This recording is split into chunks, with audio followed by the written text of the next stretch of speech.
Nti Oko was another one number 2 unit kg classroom block. And also ABA by close of May contract and be hand over facility at the amai. Nti Oba and Humesia again you know him say you see school at there. There be here furnitures. Send a bay and Colano a bit to me at Nasunda issue idea. It's here and also my advertising 900 deska. You have a procure near the idea. Idea feed the various classrooms. So teacher motivation so very important. Yes, very important. Very, very important. Because in as much expanding infrastructure, it's also create an avenue for employment. You know more teacher training for more fear now and also be create a source of employment at the above. You benya or more on bed you benya labor. So creating employment and also idea in here. We project we now say legacy. We need legacy. Need from scratch. Legacy projects are better Miami Bungalow, MCE Bungalow, any 3-story office complex. Okay. For education, agric and health. Now it was 20% completed. But it's here I mean say over Tafo municipal assembly in Chemwa. See our painting crown Ekoso. And so latest by middle of May or ending of May there. I see. Teachers' motivation now say they are now here. At the end of the day, teacher motivation. We say you see classroom they are providing Kolano with these furniture. We call around so we say teacher motivation staff common room crowd who call furniture. A very motivated teacher natural Kolana.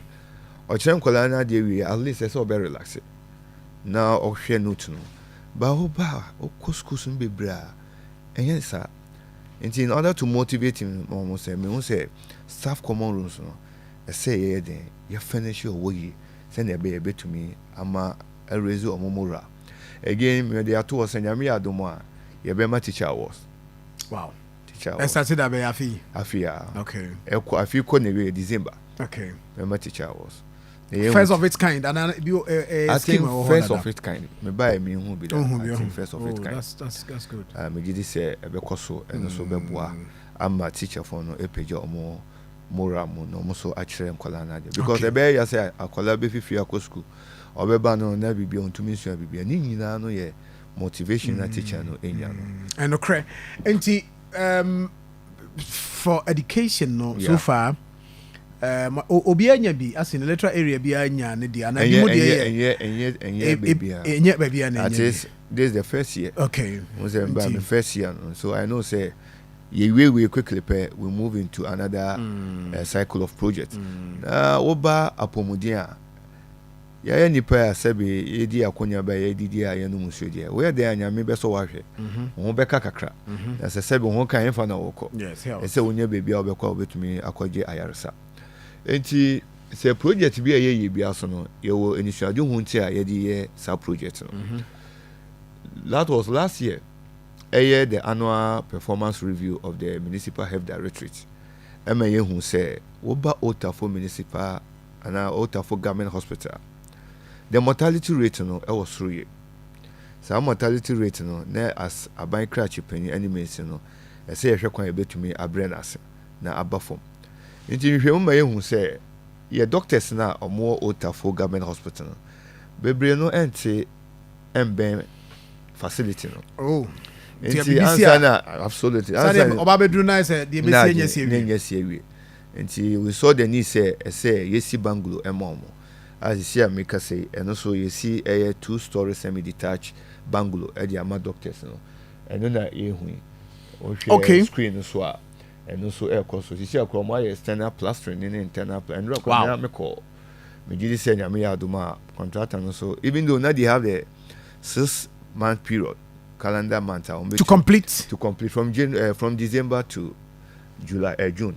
Okay. Until but me sure say we by May ending obe to me every now we hand over because we as a plus for us now my acquire some plan another cycle of project. Exactly. See, and so of course every mobile Tafo has only one government hospital. So make us say we have about 20 health facilities. But the Tafo government hospital. The Akani a private hospital. Enti you say in your chief compound. until over the catchment area of Ahimbronuma. Tafo Community Center nature. Yura Nana Agent from Pont Abebium, Nana Tafo Hene. Because Yura, Menyam within Punto be at the bar Tafo Ahimbrono.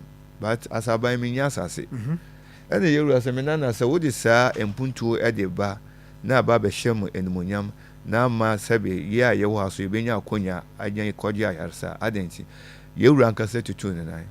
Emma no Akoma me asase we me the more free kosi chip compound no e was so nti e we is me fa akonya na mabo yewura abaso ene ahon fama ne opepa o hwe se mpuntuo ebeba ne mantem ne bro no so nti e wo ko Tafo Ahimbro no a teacher community center ne chiwa sa chip compound no so e koso eno so koso so adu stage ben eno o metu aka so almost 70%.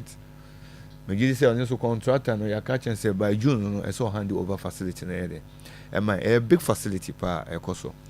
Enche na me aduma another one so bekoso wa Adabraka electoral area. What you call bibia na broni no etunsuo no. Sa da asewo and so be serve the people of that area any pankro no. In the na wokan we say electoral area bia enya ne chefa kaka. Ale so bia wenya school abenya chip compound we benya akwan nti we want the people to feel development in their own area. And nti with regards to health no that 3 projects no na I see. There was an allocation for boreholes, right? Very well. Good. And also so say na no. So far MCE advertising for one lot that is 15 boreholes. Last year award year is ongoing. 15 mechanized borehole. Okay. This year I say we've advertised for another 30 borehole because it was in our budget say 54 for the 4 years and I say 4 for only the 1 year a day and team. Hey, and 4 years. And 54. Aban papa ba. And I'm more budget is some of it. That's kind of person there. That's why we are accountable to the people. Yewura His Excellency John Dramani Mahama say opinion to me in you know the sasika kese dia brain. What one na me no ye to nyina ye tua no. And then they convert into development no. Nti say matime mfo no say omusika na omutua no and eto na ye gigi no ene na edidi dwuma ene be ma omo arehwem na omo anya gigi e wo aban no mu nti wo hwe a nti say I'm out of 54 na mo person yeah advertise for 15 my 15 na mo is ekoso and Monday we've advertised for another 30 procurement process ekoso we want to run it at the same time so na be ya ye be yi and say free home na team phone so you access to water potable water. And the 15 a drew stage ben. Oh, most of them drew almost what you make 60%. 60%. Okay. And so over 15 no. Yeah no. I think obi baby say funny. Tafo mention ye were 16 electoral areas. And I say Brono Makomako 16. Nti ye Brono 15 the ene wo ba Ahimbrono ma ewo ene ye eka sa 30 na ya advertise omo so be de ebenya omo de enti wo kwa the banka electoral area omo ebi de ekoso ho eye wo ba kwa misenti electoral area wo kwa Tafo Ahimbro no ma is one of the electoral areas your friend kwa misenti na previous na ya Ahimbro no okay by yenya mensi no mo na omo cheche electoral areas and so ebi ekoso ho wo kwa Ahimbro no north titru Las Palmas echi ho no ebi so ekoso ho wokọ moro marketer omuso enya omuchefa inshaye so enya omuchefa santan electoral omo enya omuchefa baba chipsa omuso enya omuchefa wokọ asua frama honorable Kwame Ntwi omuso de enya omuchefa wokọ Buarin electoral area old HFM area ho omuso enya omuchefa Pankro no estate enya Pankro no nti electoral areas ni na obi enya omuchefa now your concentration were institutions no so wokọ okes we hear boys dormitory and girls dormitory now access to water even though movie say yes improve nti no so ye one institution dey be ko ho school adan yesisi nya foforo no ni na ye dey be ebe ko mode mechanized balls be ko wokọ magazine some part of magazine so eka o Tafo mense ho e also they contribute heavily efa revenue ho na so e mo mu say omo sika na omo e de ma mense no omo so chefa omo e de enyen nti oba Tafo a development ekoso ewo all the electoral areas make us say abandon construction site. I see. MPP ni bi say menua bi say nti na sa ska we dada na e ho na MPP fon fan adwuma. Then the omunko bi so of course sika what can you say the mobile e ba no do so sen. When you 4 years. Yes. 1 year sika ba no e do so sen. But I will be happy say e am municipal no mo beka the e ka no what they say e no yeah.